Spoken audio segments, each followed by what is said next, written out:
Never-Ending Narratives presents Altar of Omnia, written by hero protagonist.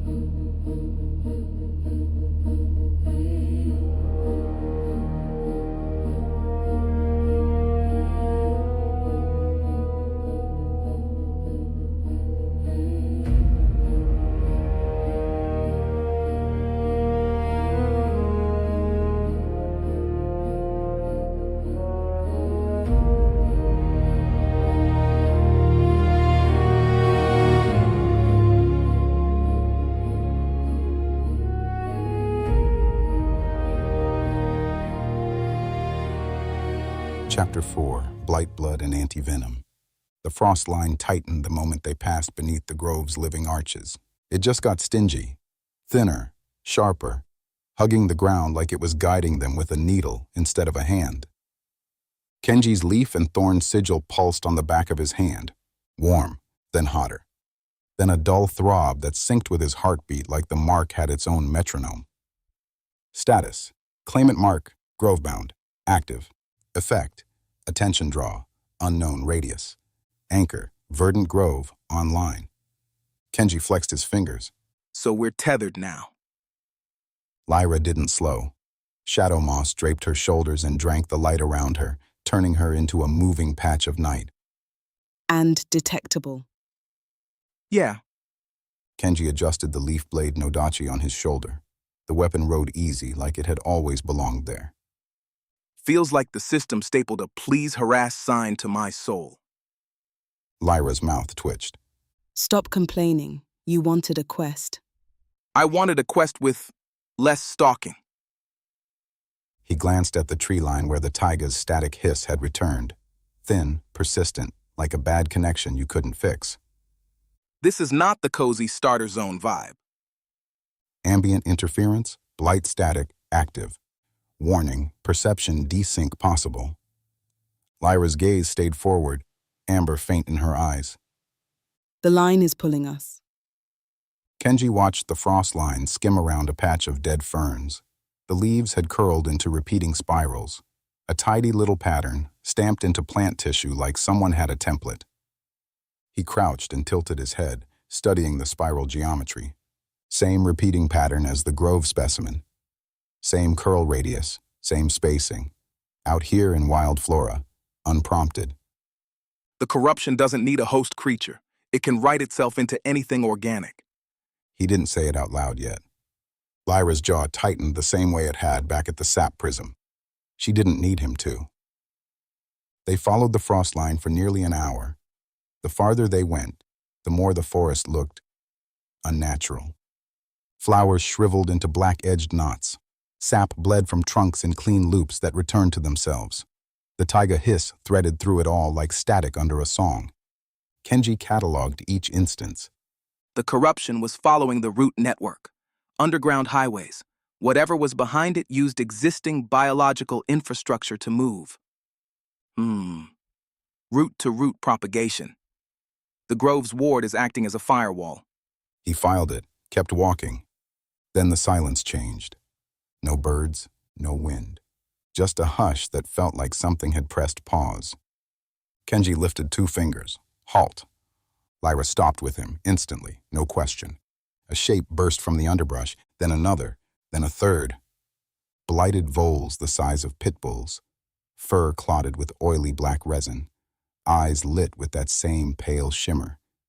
Their teeth clicked like stones. Kenji stepped left, body automatically between them and Lyra. Mine, he said. The first vole lunged. Kenji's Nodachi moved without a thought. Iron oak iaido sliding into motion like a familiar menu option. The leaf blade gave a low, resonant note, soft feedback, clean confirmation. The vole's bite met the flat of the blade and skidded off. Kenji's counter was immediate. A rising cut that didn't fight the creature's momentum, just redirected it into its own loss. The edge sheared through blighted flesh with a wet crack. Green motes flared along the wound like ignited sap. The creature hit the ground in 2 parts, still twitching like it hadn't gotten the memo. Forest kata, bloodline tempo, active, next strike, plus 12% for 5 seconds. Buff triggered on the parry into kill. System reads the full sequence as one action. If I can chain into the next engagement within 5 seconds. The second vol went low, aiming for Lyra's legs. Lyra dropped her stance, palms out. Amber flared. Verdant latch. She said, voice steady. Bind. Roots punched through the loam, thick and fast, veined with faint gold. They wrapped the vole mid-leap and yanked it down hard enough to pop the air from its lungs. Thorns punched into resin hide. Black ichor sprayed in an arc that looked wrong even as it fell. Too neat. A chime flickered across Lyra's vision. Kenji saw it only as a ghost at the edge, like the system was shy around her. Spell codified, verdant latch, tier 1. Cost, stamina, minor. Affinity response, positive. The third vole tried to flank Kenji. He pivoted, the Nodachi already reversing. 2 seconds left on the tempo window. Kenji split the vole from skull to tail with one downward strike. The tempo window flared once and expired on the killing blow. Confirmed. Buff doesn't stack, but it applies to the next clean strike if you're fast enough. Parry to kill, to reposition, to parry to kill. The style wants me aggressive. Iron Oak Iaido is a counterattacker's engine disguised as a guard stance. I can work with that. Silence returned. Kenji stood there breathing hard, bark plates shifting as if they were learning his posture. He glanced at Lyra. She looked steadier than before, cleaner, like the Grove lesson had installed a governor on her power. Lyra's eyes slid over him, quick, assessing, proud. Try not to get bitten. Kenji made a face. I am actively trying. They moved. 10 minutes later, the frost line hooked hard to the northwest and stopped pretending the trail was normal. A torn druid cloak snagged on a jagged root, moss-woven, grove make, but shredded like it had been dragged. A silver leaf charm lay beneath it, cracked clean in half. Lyra crouched, hands hovering over the charm without touching. Her breathing went quiet. Era. She said. Kenji crouched beside her. He studied the drag marks gouged into the earth. Too straight, too continuous. Boot prints, soft-soled, druid-made, pressed into the dead earth. Days old, maybe weeks, preserved by the lack of anything alive enough to disturb them. Steady pace at first, even spacing, professional. Then the spacing changed, shorter, faster, then drag marks. They were running, Kenji said quietly. And then they weren't. Lyra knelt beside the drag marks. Her palm hovered over the earth, not touching, just listening, the way the Grove woman had taught her. The amber shimmer in her eyes flared once. Blood. She said, old. But it's still in the soil. The earth remembers. Quest update, the missing circle. Clue found, Archdruid Era's charm fragment. Trail vector northwest. Kenji looked down the trail. The drag marks continued northwest, toward air that smelled less like trees and more like something chemical. Lyra's jaw flexed. They were taken. Whatever grabbed them wanted them intact. She stood. Kenji stood with her, Nodachi angled down, ready. They followed. The forest leaned in. The air turned metallic. The blight static thickened until Kenji felt it behind his eyes. His claimant mark pulsed again, harder. Status effect, pressure, claimant, mild. Warning, hostile interest increasing. The corruption channels in the ground thickened as they walked. The veins pulsed in rhythm, slow, steady, like a resting heartbeat. Lyra looked straight ahead like she'd decided fear wasn't worth the calories. The ground dropped into a shallow ravine. The corruption veins grew from hairline cracks to full channels, pulsing with pale rhythmic light. All of them pointed the same direction, inward. And the boss arrived. It rose out of the mud like something that had been assembled wrong on purpose. A serpent, 20 feet long, thick as Kenji's thigh. Scales sloughed off in wet sheets, revealing muscle that pulsed with repeating black geometry. Its eyes were milky, blind, and it still tracked them perfectly.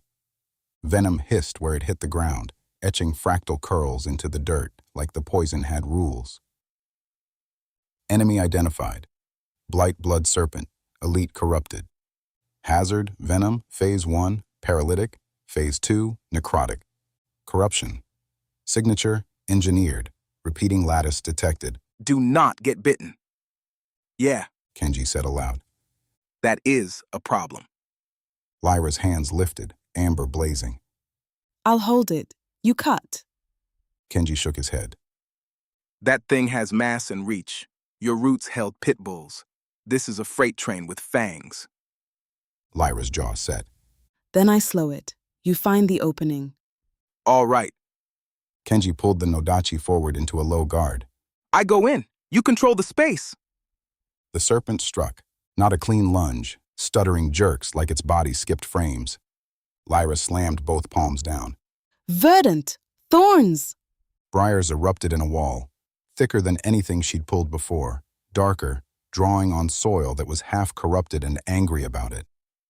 The snake hit the wall and shredded vines like paper, but the barrier bought half a second. Kenji sprinted through the gap between the coils, boots slamming corrupted earth, Nodachi trailing green motes behind him like a comet tail. The serpent's head snapped around the briars and came for his chest, faster than anything that size had a right to move. Kenji planted his feet and met it head-on. The leaf blade rose in a perfect rising block. Leaf steel and fang collided with a deep, resonant thrum, like a living tree struck by lightning. Skill codified. Iron Gate / True Parry. Kendo form. Passive, plus Aston Padsmith Procentu Parry timing window. Active. Perfect redirect. Redirect incoming strike with 0 counter momentum. 60-second cooldown. Striction. Organic blade only. The Wild approves of disciplined defense. The impact rang up his arms, but the blade held. For the first time, the system had officially recognized the technique. Still too risky for a full commit against something this heavy. He threw himself sideways at the last instant, felt the displacement of air as the blunt wedge of the serpent's head passed close enough to ruffle his hair and came up swinging. The Nodachi caught the snake behind the jaw, a rising diagonal cut that bit through corrupted scales and into the meat beneath. Black ichor sprayed in a pressurized arc. The blade's green veins flared on contact and the serpent screamed, something between a shriek and a system error. Forest kata. Bloodline tempo active. Tempo triggered off the dodge. The system read the sidestep as a parry equivalent. New rule, tempo doesn't need blade on blade. It needs a defensive read into an offensive commitment. Good, because parrying this thing was never an option. The serpent recoiled, head rearing back. Kenji saw the opening, the underside of the jaw, softer scales, a seam where the corruption hadn't fully armored the flesh. He stepped in for the killing stroke. The tail hit him from behind. He didn't see it, didn't hear it, just felt the impact. A wall of scaled muscle slamming into his lower back like a battering ram. Kenji went airborne. He hit the ground rolling. Nodachi clutched to his chest on pure reflex and slid 6 feet through dead earth before stopping against a rock. His spine sang with white-hot agony. The 80% feedback turned the impact into a full-body trauma event. Kenji wheezed. Tail. Check. Should have seen it. The serpent pivoted toward him. Then it stopped. Its head swung toward Lyra. She was kneeling, both palms flat on the earth, and the corruption veins in the ground were darkening around her, being pulled, drawn toward her hands like she'd become a drain in the center of a poisoned sink. Spell evolving. Verdant purge. Unstable. Effect. Localized corruption absorption. Experimental. Warning. Caster exposure risk. High. Attunement. Breakthrough. Verdant affinity. Confirmed. Chosen affinity. Verdant speaker. Tier 2. Purifier. Nascent. Lyra's eyes flew wide. She hadn't meant to do this. The corruption was just answering her, flooding toward her palms like she'd opened a valve she didn't know existed. Her fingers dug into the dirt, shaking, not from effort, but from the sheer voltage of what was moving through her. What? She started, voice cracking. The amber in her eyes wasn't just glowing. It was blazing, brighter than anything Kenji had seen from her, brighter than the grove heart tree, like something ancient had looked through her and decided to stay. Chosen affinity. Purifier. Lyra whispered. A sound escaped her, half laugh, half gasp, like someone who'd reached for a light switch and accidentally grabbed a live power line. Kenji, She breathed. I can feel it. All of it. The whole network. She swallowed. It's so much bigger than what we've seen. The serpent felt it. Whatever the blight was, Lyra was hurting it, pulling corruption out of the ground the way a surgeon pulls shrapnel. Its body shuddered, movement skipping worse, like someone had yanked a wire out of its nervous system. It lunged for Lyra. Kenji moved before his body was ready. He launched off the rock, spine screaming, lungs half collapsed, and threw himself into the serpent's path. Not a dodge, not a parry, a block. The serpent's head struck his left side. The fangs, two black crescents the length of kitchen knives, punched through bark plate armor, past hide, into the meat of his forearm. Pain hit like molten glass. Debuff applied, blight blood venom. Stacks, 1/5. Time to paralysis, 0500. Time to necrotic failure, 11 o'clock. At 80% feedback, every microsecond registered. Fangs scraping bone, venom spreading like cold electricity. Kenji twisted with the bite, turning damage into leverage, and drove the Nodachi up under the serpent's jaw. The leaf blade sang. Green-gold light snapped along the blade's vein lines and detonated into the serpent's head. Resin and scale burst in a spray that steamed as it fell. The body thrashed once, twice, then collapsed into the mud. The ground shook. Boss defeated. Blight blood serpent. Skill created blood tide counter. Sacrificial intercept. Effect: when blocking lethal damage intended for an ally, next offensive strike gains plus 40% damage and guaranteed critical.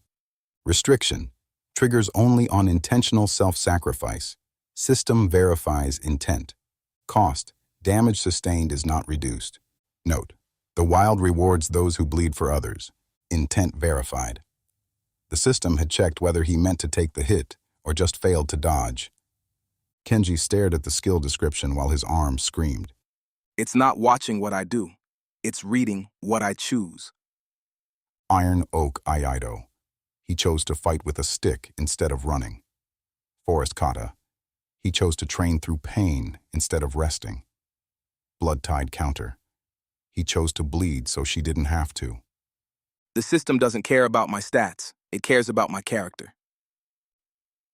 That's either the most beautiful game design I've ever seen, or the cruelest. The venom didn't wait for him to decide which. His arm swelled.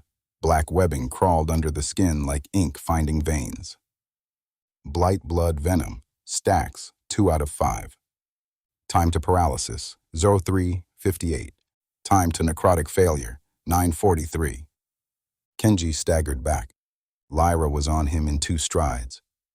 For half a second, the predator, the druid, the woman who stared down monsters without blinking. She cracked. Her eyes went wide. Her breath caught. Her hands hovered over his wound like she was afraid touching him would make it real. Then the crack sealed. And what replaced it was focus. The kind that doesn't negotiate. Down. She ordered. Kenji tried to joke, but failed halfway. If I die, tell the grove to not turn my sword into salad. Lyra grabbed the edge of his armor and yanked. Kenji. That tone shut him up. He dropped against a mossy boulder near the ravine lip. The cave mouth loomed 20 yards away, black, wet, pulsing faintly with the same wrong geometry. Lyra ripped his forearm plates free, hands sure, efficient, no hesitation. In my defense, Kenji muttered through gritted teeth. I was expecting it to swallow, not bite. Lyra didn't look up. Stay still. I'm great at still. I'm basically a statue with anxiety. Lyra's mouth twitched once, then vanished under focus. She pulled the root cork vial of healing sap from her pouch, uncorked it with her teeth, spit the cork aside, and poured a thin line along the bite punctures. The sap hissed as it met the venom, like 2 systems arguing over who owned the tissue. Lyra placed one palm over the wound and the other flat against Kenji's sternum. Skin contact. Heat. A controlled breath. The purifier breakthrough hadn't just given her a title, it had given her resolution. Where before she'd been listening to the corruption like a foreign language heard through a wall, now she was reading it like a blueprint she'd memorized in a dream. The venom architecture was visible to her. She could see where it branched, where it anchored, where it was trying to build, and she could see exactly where to cut. It's structured. Lyra murmured, half to Kenji, half to herself. The venom. It's not chaos. It builds in sequences, like it's following instructions. Her voice carried a new weight. Recognition. Like a mechanic looking under a hood for the first time and realizing she already knew where every bolt went. Kenji felt it. Lyra pulling the poison like a stubborn thread caught in fabric. The venom fought back. His arm spasmed. Black webbing surged toward his elbow. Lyra's jaw tightened. She breathed out slow and steady, and the sap glow brightened under her hand. A thin braid of green light formed between her fingers and the wound, tight, controlled, like a line being drawn through a mess. The venom shifted, moving, dragged inch by inch toward Lyra's palm, where the healing sap caught it and burned it down into something the body could survive. Warning, verdant overreach approaching threshold. Ward response, none out of Grove range. Risk, self-taint, increasing. Lyra adjusted instantly, breath slower, palm softer, control tighter. She didn't force. She kept the line. Kenji watched her face, sweat at her temples, eyes molten amber, focus so hard it looked like fury. If I die here, I die watching the bravest person I've ever met refuse to let me go. That's not the worst way to go, but I'd rather live. He stayed still. Blight blood venom, stacks 1/5. Time to paralysis, 210. Time to necrotic failure, 7:55. Lyra sucked in a sharp breath. She reached for the serpent's corpse, then touched the mud beside it. Roots rose like careful fingers and plucked a venom gland from the ruined head, lifting it to her without letting it smear corruption on her skin. Gross, Kenji managed. Lyra didn't look at him. Useful. She crushed the gland into the sap vial, quick, precise, and the liquid inside flashed green, then steadied. She just reverse engineered a boss monster's venom into a cure using magic she unlocked 15 minutes ago. Item crafted, verdant anti-venom, crude. Effect, neutralizes paralytic plus slows necrotic spread. Warning, dose window, short. Lyra tilted the vial to Kenji's lips. Drink. Kenji obeyed. The anti-venom hit his throat like wildfire and cold water at the same time. His arm burned. The black webbing shuddered. Then it started to retreat. Blight blood venom, neutralized. Status, stable. Residual, arm trauma, moderate. Kenji sagged back against the boulder, chest heaving. For the record, He croaked. that tasted like someone liquefied a forest fire and added a hint of snake bile. 0 stars. Would not recommend to friends. Lyra stayed close, hand still on his sternum for one extra beat, making sure his heartbeat was real, not just a number on a screen. You absolute idiot. She whispered. You stepped in front of it. It was going for you. I could have dodged. You were mid-cast, palms on the ground, no exit. Lyra's jaw clenched. Her eyes were bright, not amber now, just bright. Don't do that again. She said. Kenji looked up at her, sweat on her brow, dirt on her cheek, torn rags and trembling hands and fire in her eyes that hadn't fully faded. Can't promise that. He said. Lyra's grip on his sternum tightened. For a moment, the air between them held everything they hadn't said. Every loaded glance, every near touch, every joke that covered something deeper. Then she pulled away, controlled, and stood. Her hands didn't shake. Her eyes stayed bright. Blood-tide counter, sacrificial intercept. The wild rewards those who bleed for others. Sacrifice-based combat skills. Kenji murmured. I'm speedrunning the martyr build. Lyra's voice came from the serpent's corpse, where she was already cataloging remains. Did you say something? Nothing. Just reading my obituary in progress. Drama queen. Trauma queen. Kenji corrected. I earned the upgrade. They rearmed fast. Kenji refastened the bark plates with one hand, jaw clenched against the ache. Lyra tightened her cloak, then lifted her gaze past the dead serpent toward the cave mouth.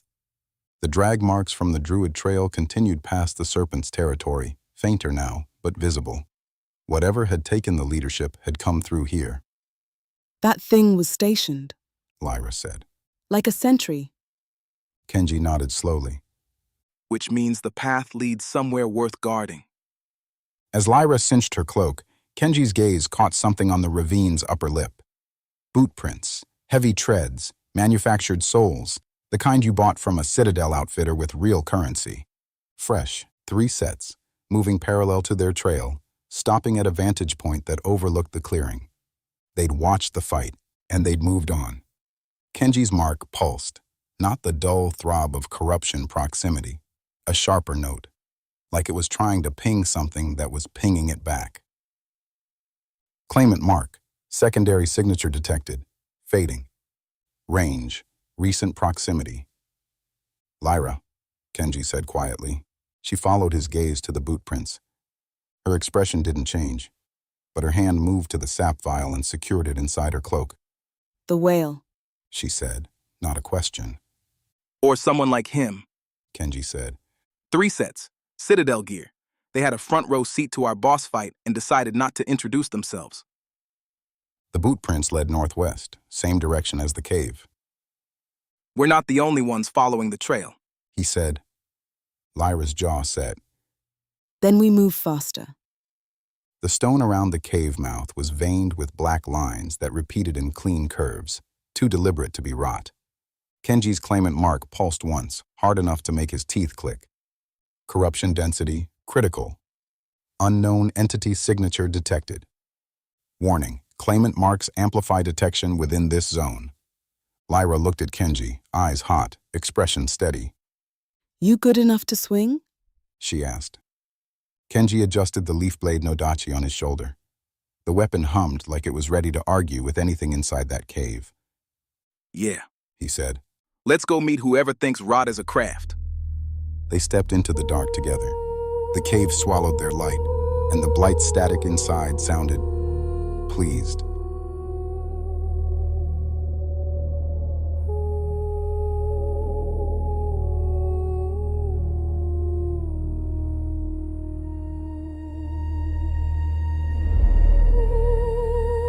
This has been a never-ending narratives production, Altar of Omnia, written by Hero Protagonist. Thank you for listening. New chapters arrive weekly. Stay tuned.